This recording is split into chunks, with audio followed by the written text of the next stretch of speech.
Очень важно, чтобы мусульмане образованные были везде, чтобы они были образцом, примером, своим поведением, чтобы они всегда были там, где нужно, чтобы они ответили на все вопросы, которые волнуют общество.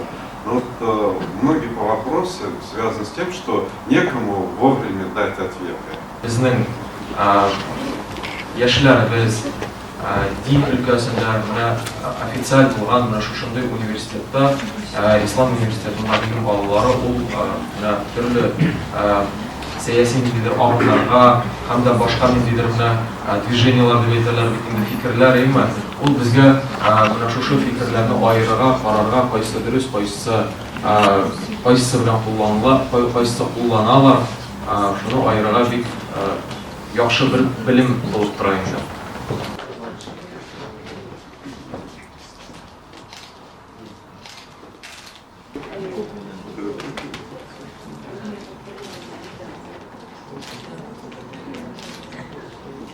Тарасевич Ирина Рудольфовна.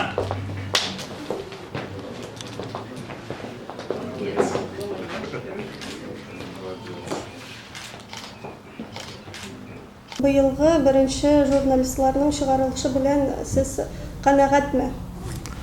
Быел безнең теология факультетын 59 кеше тәмамлады. Ягъни ул кичкенә сан түгел инде әлбәттә. Дөрес, менә журналистлар группасы бик зур булмады, бары тик 2 кеше генә.